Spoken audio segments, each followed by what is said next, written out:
Bom dia, feliz sábado àqueles que não cumprimentei.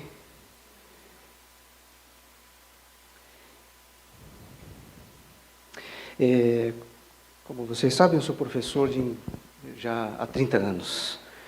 E uma coisa que eu sempre faço no começo das aulas, antes de começar a aula, antes de entrar na matéria, é fazer um aquecimento, né? A gente chama de warm-up. Fazer um aquecimento para entrar no clima, né, da aula. Às vezes o aluno vem correndo, chega do serviço e a gente sempre dá uma atividade curta para que o aluno entre dentro do espírito da aula, né? E hoje eu queria propor uma pergunta. Eu vou fazer uma pergunta, mas ninguém precisa responder para mim. Pode responder, mas não precisa responder. Mas em relação à paz. Nessa semana ou nesse último mês, quem lembra um momento de paz que vocês tiveram? Alguém lembra algum momento de paz? E aí isso leva a outra pergunta, que é a definição de paz. O que é a paz? É algo bastante subjetivo e muitas vezes depende do parâmetro de cada pessoa, e isso pode causar alguns problemas, né? Mas, enfim, deixando essa pergunta na mente de vocês, Jesus prometeu a paz, né? Mas o que é a paz? O que é a paz para o mundo? Para o mundo, na verdade, a paz é a ausência de o quê? A ausência de conflito. A gente está em paz quando não temos conflitos. Mas será que é isso mesmo? Porque, às vezes, tem passagens na Bíblia que parece que são contraditórias em relação a outras passagens da Bíblia, porque Jesus fala que veio trazer a espada, né? E a espada é um símbolo direto de o quê? De guerra, de conflito. Mas em João 14, 27, o que a gente lê? A gente lê que Jesus falou o quê? Deixo-lhes a paz, a minha paz lhes dou, não a dou como o mundo a dá. Não se perturbem os seus corações, nem tenham medo. Ele deixou para a gente a paz dele. Eu, sendo professor, eu tenho que ler noticiário não só do Brasil, mas do mundo inteiro. Eu leio o noticiário da Europa, eu leio o noticiário dos Estados Unidos, eu leio o noticiário da Ásia. E eu percebo algo bastante preocupante, que com certeza todos perceberam. O mundo está muito louco. O mundo está muito louco. Tem coisas que eu leio que eu não tenho nem coragem de falar para minha esposa. Tem coisas que eu fico sabendo que eu guardo para mim. Porque são coisas tão terríveis que eu não quero compartilhar com ninguém. Se isso pelo que a gente está passando, esse momento tão difícil, tão caótico pelo qual a gente está passando, não for uma sacudidura, eu não sei mais o que é. Como o pastor Michelson Borges fala, ele fala sobre a Bíblia, fala que a Bíblia é uma carta de amor a nós. Mas ele fala o seguinte: Deus deixou um spoiler para a gente. Fala assim, eu já li a última página, eu sei como termina. Só que até lá, vamos passar por muitas coisas. Eu queria estabelecer... quando estava na faculdade, fiz faculdade de letras, e foi lá que eu conheci a minha esposa. A minha esposa fez japonês e eu fiz latim, porque latim é uma coisa muito normal de se fazer hoje em dia. Estudar língua e literatura latina é uma coisa muito normal. Então eu fiz latim. Não me julguem, porque eu já me julguei, tá bom? Enfim, tinha uma matéria que era uma matéria muito difícil. Uma das matérias difíceis que eu fiz, além do latim, né? Que o latim eu passava mal estudando, virava madrugada para tentar entender as estruturas, mas uma matéria que eu achava bastante complicada era uma matéria que se chamava literatura comparada. E hoje o que eu vou propor para nós é justamente um estudo de literatura comparada. Eu vou mencionar algumas pessoas aqui que talvez muitos que estão presentes vão ficar assustados de eu mencionar, por motivos óbvios. Tá? Um deles que eu vou mencionar é Nietzsche, é um filósofo alemão. Eu vou mencionar vários filósofos alemães, alguns pensadores, e não vão embora no meio do culto porque vocês ficaram com raiva de mim, porque senão vocês não vão entender o final. Quem for embora no meio do culto vai ficar deprimido. Eu estou falando. O que Nietzsche, qual que era o centro da filosofia do Nietzsche? O que ele pensava? Qual que era o corpo do pensamento dele? O que era a vida? A gente percebe que esses filósofos estão muito preocupados com a definição de vida e a vida em si. Mas para o Nietzsche, viver é sofrer. E sobreviver a essa vida é encontrar um significado nesse sofrimento. Não vão embora ainda. A gente tem, no final do século XIX, um grupo de pensadores e de filósofos extremamente pessimistas. Um deles era o Nietzsche. E temos também Schopenhauer, temos Fernando Pessoa, o compositor alemão Richard Wagner. Vamos falar um pouquinho sobre o Wagner. Temos os escritores portugueses Saramago e Fernando Pessoa, como eu já falei, né? Que eles tinham uma veia muito similar, que era justamente a veia do pessimismo. Né? Eles variavam e não concordavam em relação ao pessimismo do outro. Então, eles criticavam, por exemplo, Nietzsche criticava o pessimismo do Schopenhauer, que criticava o pessimismo do Nietzsche, assim por diante. Então, eles não concordavam em relação à abordagem que eles tinham sobre pessimismo. Né? Para eles, a vida era o quê? A vida era uma piada de mau gosto. Por quê? O que eles tinham também de muito comum entre eles? Eles eram ateus. E aí a gente via, por exemplo, o Fernando Pessoa que falava o quê? Ele falava, tem uma frase do Fernando Pessoa que é muito chocante. Ele fala: nós somos um cadáver adiado que procria. É terrível, né? Quer dizer, para que eu estou vivendo? Essa era a pergunta desses pensadores e desses filósofos. Para que eu vou viver? Se eu vou morrer mesmo? Né? Schopenhauer, ele falava que viver é sofrer. A gente tem na nossa vida apenas instantes de felicidade, que são muito fugazes, são muito curtos. A vida é uma constante o quê? Uma constante oscilação entre a ânsia de ter alguma coisa, coisas materiais geralmente, e o tédio de possuir. Depois que a gente alcança, não tinha mais graça. Né? A vida se resumia ao quê? A trabalhar de segunda a sexta, ou em alguns casos de segunda a sábado, ou para os adventistas de domingo a sexta. E depois o fim de semana era algo que passava tão rápido que era um prenúncio para começar tudo de novo. E ele não via sentido na vida, né? O compositor alemão Richard Wagner, ele não é dos meus compositores favoritos. Eu gosto muito de música clássica, mas ele não é um dos meus compositores favoritos. Ele falava o seguinte: se tivéssemos uma verdadeira vida, não teríamos necessidade de arte. Quer dizer, a gente tem que ter arte porque para a gente suportar a nossa vida. A arte começa precisamente onde cessa a vida real. Era uma espécie de torpor, uma espécie de embriaguez, né? Onde não há mais nada à nossa frente. Será que a arte não é mais do que uma confissão da nossa impotência? Wagner enxergava o ser humano como um ser extremamente impotente. Né?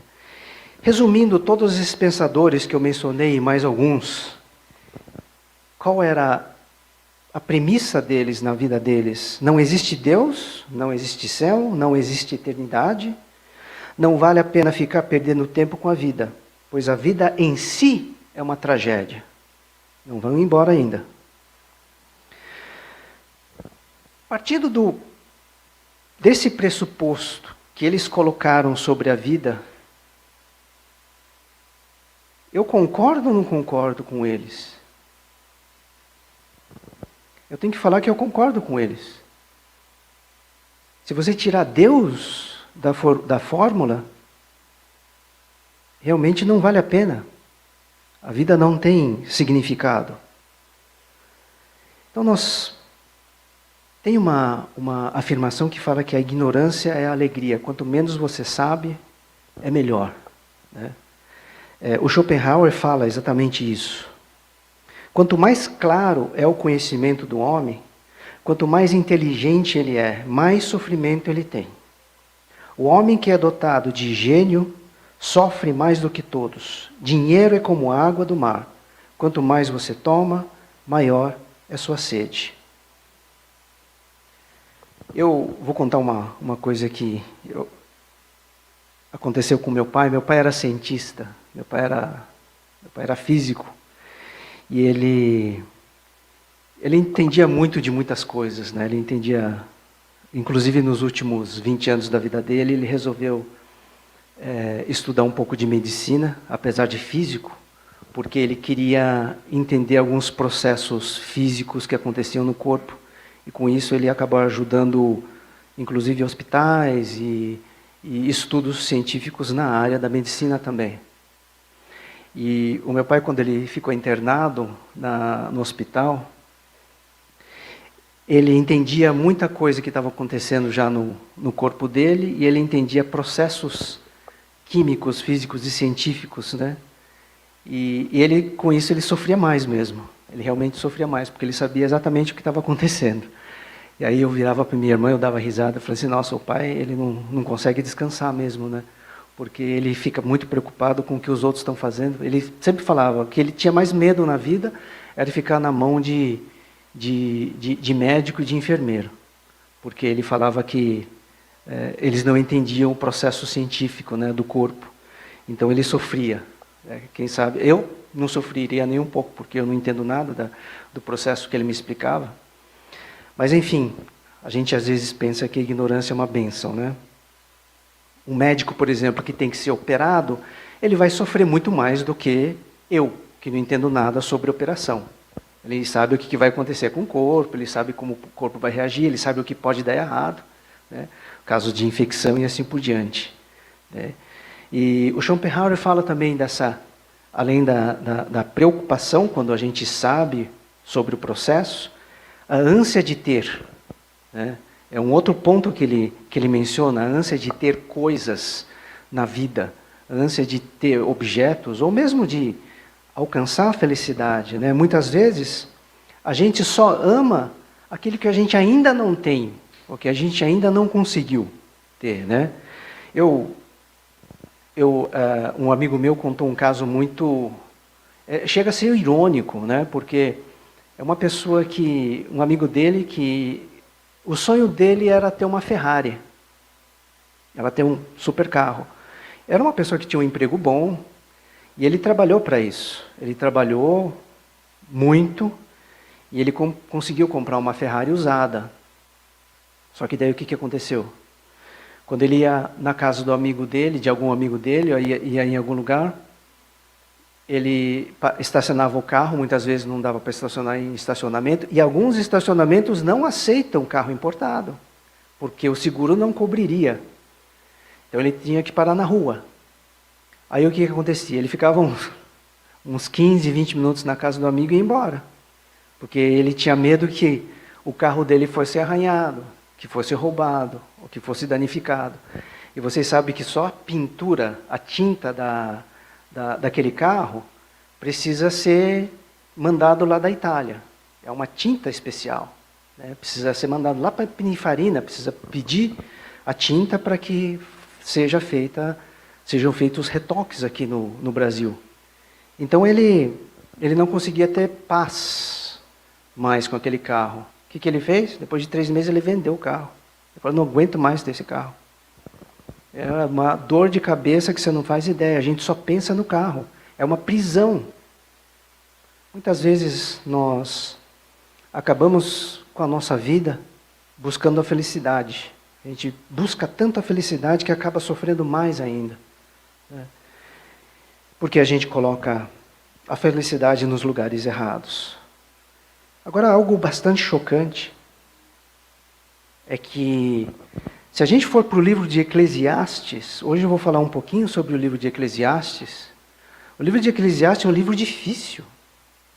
A gente pensa em Daniel e Apocalipse como livros difíceis, que a gente tem que estudar bastante, mas Eclesiastes é duro, é um livro duro, escrito pela pessoa mais sábia que já viveu, Salomão, filho do rei Davi. E a ele foi dada uma sabedoria tão grande, e foi dado uma capacidade de expressar em palavras o que muita gente sente. Se a gente for lá no começo, em Eclesiastes 1:18, o que a gente tem? Em Eclesiastes 1:18 nós lemos: pois quanto maior a sabedoria, maior o sofrimento. Exatamente o que Schopenhauer falou. E quanto maior o conhecimento, maior o desgosto. Eu estou comparando um escritor bíblico, que é Salomão, com os filósofos e pensadores pessimistas do século XIX. E nós vamos ver muitas coisas em comum, muitas mesmo. Eu não vou ler todo o livro do Eclesiastes, é claro, mas eu gostaria de ler algumas partes aqui. Quem quiser acompanhar comigo, pode abrir Eclesiastes no capítulo 1. Eclesiastes capítulo 1, que já começa duro. Eclesiastes no capítulo 1, versículo 2, fala o quê? Vaidade de vaidades. Diz o pregador, vaidade de vaidades, tudo é vaidade. Essa palavra vaidade, no hebraico, é havel. O que significa havel? É um sopro. Então, quando a gente tem vaidade de vaidades, nós temos havelin, que significa sopro de sopros. Mas cuidado que não é a ruach, ruach é o sopro de vida. Essa vaidade, essa palavra, havel, é uma palavra diferente. É aquele sopro de... Sabe quando a gente está cansado no final do dia, ou quando alguma coisa muito ruim acontece, a gente suspira, é um suspiro. Então essa vaidade é suspiro de suspiros. E é dessa forma que ele começa o livro de Eclesiastes, uma forma muito pesada. Uma possível tradução de vaidade nesse caso é algo sem sentido, algo desprovido de sentido. Quer dizer, tudo é vaidade. Ele fala, e ele continua, ele fala que não há nada de novo debaixo do sol, né? E ele continua falando sobre o trabalho, falando sobre as possessões, o que a gente tem é vaidade, falando sobre o poder, falando sobre os escravos que ele tinha. E ele era extremamente rico, né? Uma das pessoas mais ricas que já viveu. Ele falava que tudo isso era vaidade. Ele fala que é algo bastante interessante no versículo 18, como eu já falei, né? Na sabedoria há muito enfado. O que é esse enfado? Literalmente, enfado é dor física e mental. Literalmente no hebraico, esse enfado não é só algo que a gente acha chato, maçante, mas é dor física e mental. E quem aumenta a ciência, aumenta a tristeza. É uma outra versão que eu estou lendo aqui. Então ele fala da loucura, ele fala da sabedoria, ele fala do trabalho, ele fala das posses, como eu já mencionei, né? Ele fala do tempo, do próprio tempo. E esse sopro dos sopros, que não é o sopro de vida, é algo que é muito passageiro, é algo que se esvai, é algo que é fugaz. E ele continua com essa mesma veia pessimista desses filósofos e pensadores alemães, né? E ele diz ainda, no verso 3 do capítulo 1, ele fala: que proveito tem o homem de todo o seu trabalho? Para que a gente trabalha? Para que a gente faz as coisas que faz? Algo muito interessante em línguas antigas, em línguas clássicas, em línguas antigas, é que, por exemplo, essa estrutura no hebraico é uma pergunta que solicita uma resposta enfática negativa. Qual é a resposta que ele espera que a gente responda aqui? Que proveito tem um homem de todo o seu trabalho? Nada. Você não tem nenhum proveito. E a gente vai lendo e a gente vai ficando deprimido, né? Porque, assim, é um livro extremamente difícil de entender e a gente começa, às vezes, pegando, mas espera aí, por que Salomão está tão deprimido assim? Voltando um pouquinho para os filósofos alemães, o Nietzsche, por exemplo, ele era um boêmio. Ele bebia, ele passava a maior parte do tempo dele bêbado, embriagado. Ele passava a maior parte do tempo nas boates com prostitutas e bebendo. Ele odiava a sobriedade, porque a sobriedade fazia com que ele percebesse a inutilidade da inexistência dele, segundo ele. Tá? O Schopenhauer, ele era um pessimista diferente. Ele não concordava com Nietzsche, mas ele era daqueles pessimistas que achava que a gente tinha que ficar em casa deprimido, debruçado em cima de um livro e sofrendo. Ele curtia o sofrimento dele, até que o sofrimento dele um dia pudesse ter fim com a morte. E os dois, aí que eu adiciono o Wagner, o Richard Wagner, o compositor alemão, ele também enxergava a arte como uma forma de se embriagar, como eu já mencionei, assim como o Schopenhauer, assim como o Nietzsche. O Wagner, ele tinha a característica principal da obra de Wagner é o que a gente chama de a obra de arte total. O que a gente tinha? A gente tinha a ópera, então a gente tinha o teatro, a dança, orquestras enormes, né? E todos os sentidos eram arrebatados para que a gente tivesse uma espécie de embriaguez durante o espetáculo. E as obras de Wagner são extremamente compridas, são extremamente longas, né? O termo refere-se, então, a essa conjunção de música, teatro, dança, filosofia e as artes plásticas e tudo, numa única obra de arte. Eu acho um pouco demais, né? Eu acho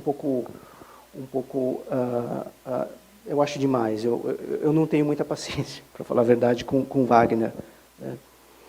E o esquema que esses pessimistas estabeleceram para a vida deles era enxergar a vida com um fim em si própria, nela própria, né? O que você tem está aqui. Você vai viver e você vai morrer. Então, aproveita o que você tem aqui, porque depois tudo vai terminar, né? Eles não tinham a eternidade como o vislumbre, né? Eles não tinham o vislumbre da eternidade. Tem também um outro escritor, o Kafka, um pensador, na época da República Tcheca, né? Tcheco. E ele tem uma obra bastante pesada, né? Quem leu algumas coisas dele sabe como ele tinha esse viés pessimista muito forte. Diz que uma vez um garoto perguntou para ele: nossa, senhor Schopenhauer, eu não entendo nada o que o senhor escreve, eu não entendo o que o senhor quer dizer com a sua obra, né? E aí ele virou para o garoto e falou assim: ainda bem que você não entende, porque se você entendesse, você ia se matar. Porque não é bom entender. Não é bom entender a vida, porque a vida é uma desgraça, né? Não vão embora ainda. Há uma diferença gritante. É aí que Salomão e os filósofos e pensadores pessimistas começam a divergir. Eu conversando aqui com a Eliane já tinha matado a charada no final.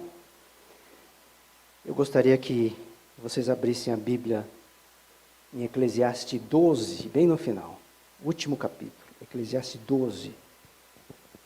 Vamos ler 2 versículos, Eclesiastes 12. E nós temos aqui, de tudo o que se tem ouvido, tudo que ele falou, todas essas coisas que ele falou durante 12 capítulos, de tudo que se tem ouvido, a suma é: teme a Deus e guarda os seus mandamentos, porque isto é o dever de todo homem.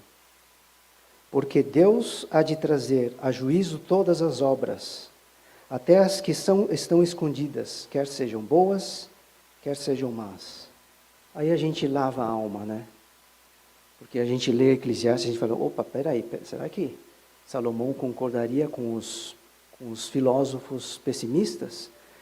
Mas quando a gente começa a ler direito, começa a estudar, a gente vê que é completamente diferente. Ele vai na direção oposta. Queridos, infelizmente, 95% daquelas pessoas que dizem acreditar em Deus, acreditam que exista um Deus, vivem como se Deus não existisse. E isso é muito triste, né? Porque nós que dizemos que somos filhos de Deus, e se nós agimos como se Deus não existisse, em todas as áreas da nossa vida, isso daí é um caso muito sério de ateísmo prático. A nossa diferença com o ateísmo real não é muita. A vez passada que eu preguei aqui, eu falei que a fé sem responsabilidade, ela é inútil. A fé, ela tem que ter uma responsabilidade. A nossa responsabilidade como filhos de Deus é sim saber da palavra dele. Às vezes as pessoas acham, de novo vamos estudar sobre Daniel e Apocalipse. De novo a gente vai ver esse tema, de novo a gente vai falar sobre a volta de Jesus. Há pessoas que têm uma certa resistência com esses livros que nos são revelados. Mas na escola sabatina a gente estava falando alguma coisa, é até impressionante o comentário que foi feito, né, do Wellington e do Igor, em relação ao nosso estudo da escola sabatina, né? Eles não sabiam, não tinham noção do que eu ia falar aqui na frente. Mas a Tsunakosan fez uma oração que veio completamente, se encaixou completamente com o que eu estou falando aqui. A Michio fez uma adoração infantil também muito em concordância com o que eu estou falando aqui. A nossa responsabilidade como filhos de Deus é ter uma comunhão com Deus. É ter uma comunhão com Deus diariamente. E essa comunhão com Deus, ela vai nos fortalecer para quando a gente tiver dificuldade. E para quando a gente tiver que testemunhar do amor dele. Nas horas que a gente menos espera, a gente vai ter que testemunhar.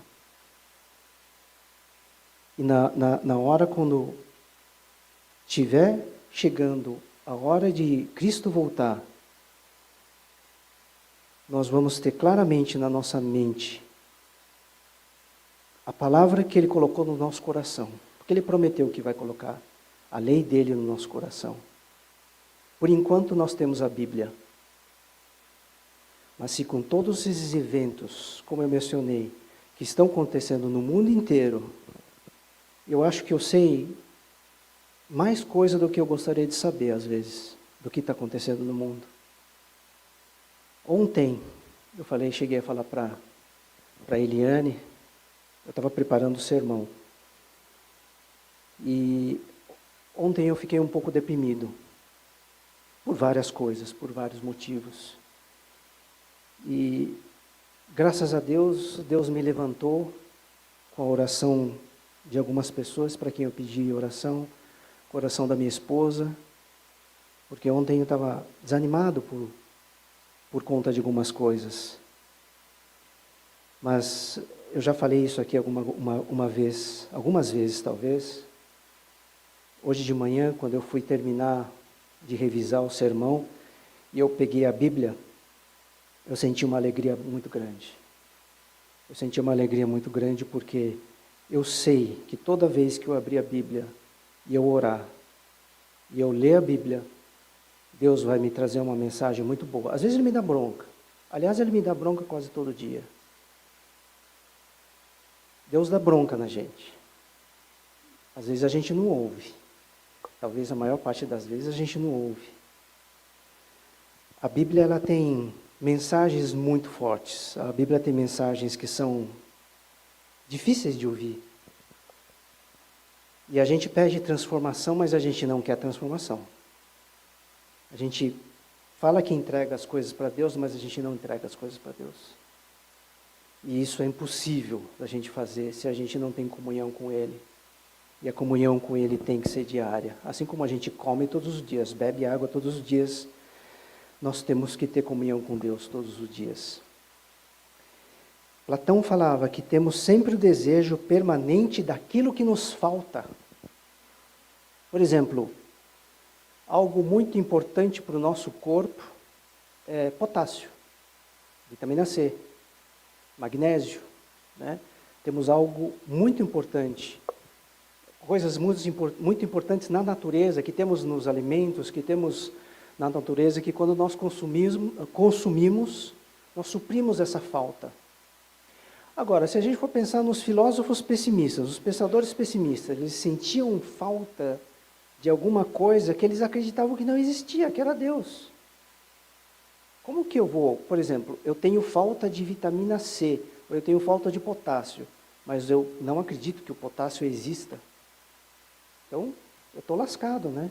O que eu vou fazer se eu não acredito que o potássio existe, mas eu sei que eu preciso de potássio, só que o potássio não existe. Então, nós sabemos que nós precisamos de Deus. E graças a Deus, nós sabemos que Ele existe. Hoje, a gente criou mecanismos que nos deixam mais ansiosos. Redes sociais. É um caldeirão de ansiedade. Redes sociais é uma das coisas que mais deixam as pessoas ansiosas. A gente vê que, durante essa pandemia, a maior parte dos adolescentes ficou onde? Na internet. A internet cria pseudo-necessidades, necessidades que são absurdas na vida das pessoas. A gente vê, por exemplo, quando é lançado eu tirei algumas fotos, aliás, da internet, né? Quando é lançado um novo iPhone, por exemplo. Acho que o iPhone 14, o topo de linha, custa cerca de 14 mil reais, né?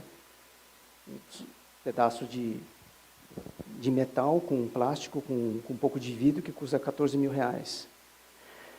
Tem pessoas que ficam esperando para comprar a primeira leva do aparelho durante uma semana, fica acampado na frente da loja, na chuva. Tem outros que pagam, outros para ficarem lá. Infelizmente, nós colocamos ídolos na nossa vida, no lugar que Deus deveria estar. A gente pensa até coisas que são importantes, né? Mas só para fazer um exercício. Quem lembra aqui dos últimos 3 ganhadores do Prêmio Nobel de Física, ou de Química, ou da Paz? Provavelmente ninguém lembra, né? Mas quem lembra, se eu pedir para vocês mencionarem 3 pessoas que foram muito importantes na vida de vocês, automaticamente a gente lembra, não só de 3, mas muitas pessoas. A gente vai lembrar daquela professora do 1º grau, que ajudou a gente, que teve paciência, que se desdobrou para que a gente aprendesse a ler. A gente lembra. Eu lembro. Eu lembro do primeiro instrumento musical que eu toquei. Eu toquei triângulo numa banda da escola, porque a professora do 3º grau resolveu que eu ia tocar triângulo. Eu achava o máximo tocar triângulo. Tinha 9 anos de idade, eu estava achando o máximo tocar triângulo com uniforme meio engraçado, eu achava o máximo aquilo lá. E isso vai... O ser humano, ele lembra do que é importante. E Deus colocou a existência dele no coração de cada um. Por isso que a gente está cansado de ouvir isso, que o buraco que Deus ocupa na nossa vida, nada, ídolo nenhum vai cobrir.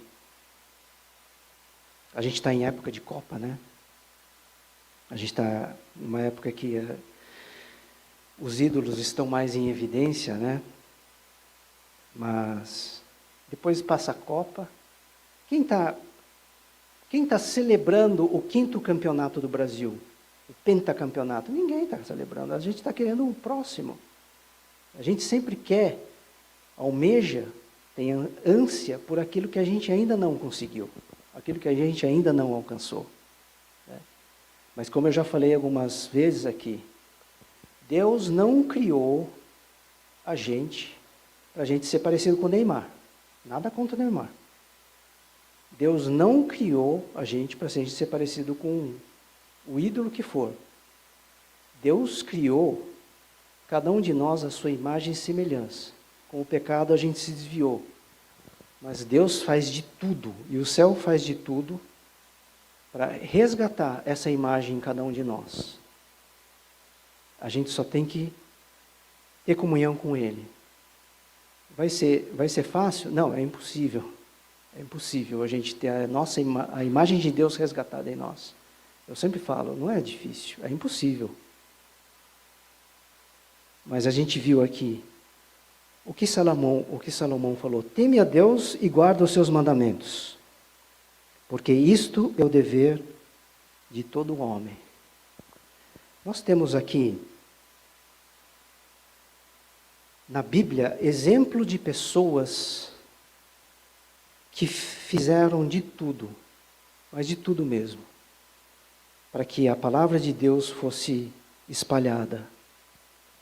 Nós estamos lendo no Reavivados pela sua palavra. O que a gente está lendo? A gente está lendo o livro de 2 Reis. E eu já tinha lido essas passagens, mas eu fiquei muito impressionado com Eliseu. Eliseu era rico. Ele tinha posses, ele tinha família, ele era respeitado. E o que ele fez? Ele largou tudo. Ele largou tudo porque ele queria. E o que ele pediu para Elias?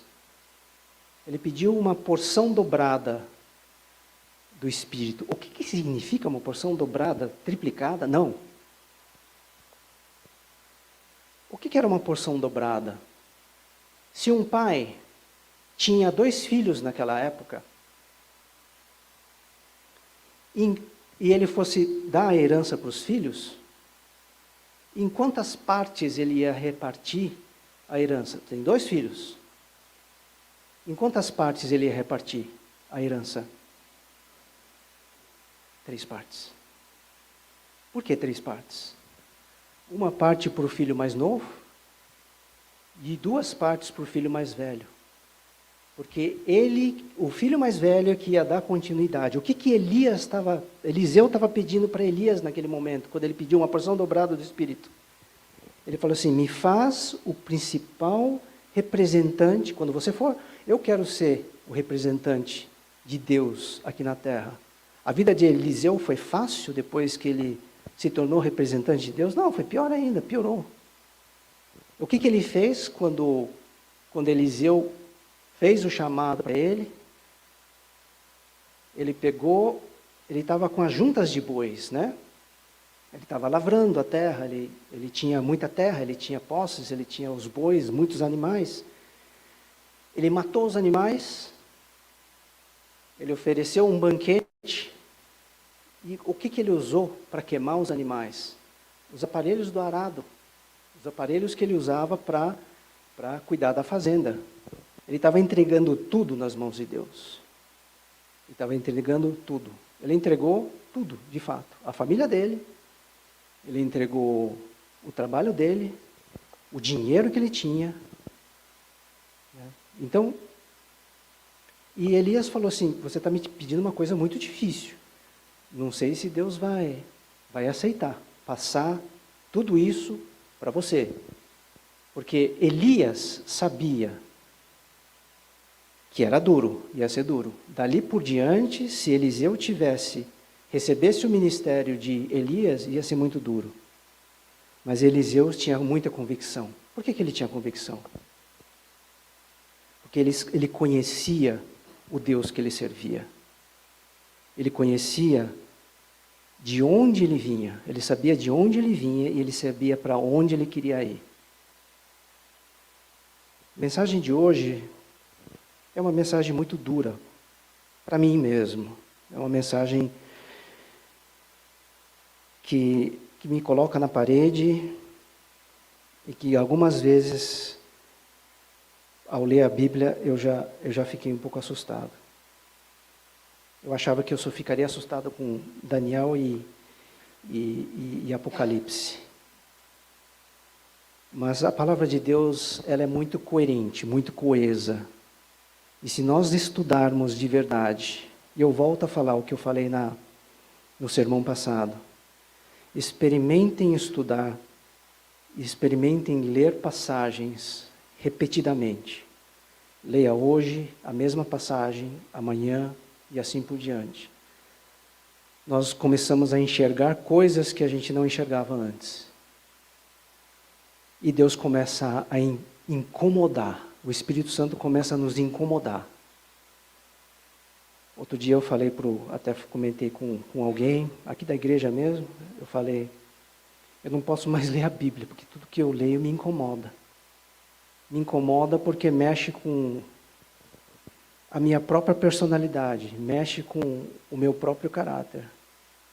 Eu falei assim, aí eu até brinquei, falei assim, eu vou parar de ler a Bíblia, porque a Bíblia está me acusando de um monte de coisa. Mas nós sabemos, queridos, que todo o poder está à nossa disposição. É que a gente não acredita. Mas que nós possamos, a partir de hoje, a partir de agora, falar para Deus, Senhor, eu não quero entregar tudo nas tuas mãos, mas muda meu coração. Porque eu não quero ser como esses filósofos pessimistas que expressam apenas parte do que Salomão escreveu, mas que não têm a esperança na vida eterna. Nós queremos, cada um de nós aqui, cada um de nós quer chegar na eternidade, viver o resto da eternidade com Jesus e com os nossos queridos. E até mesmo com aquele político corrupto que a gente odeia. Porque essa é a vontade de Deus, que todos sejam salvos. Eu estou falando de político corrupto, eu estou falando para mim mesmo, tá?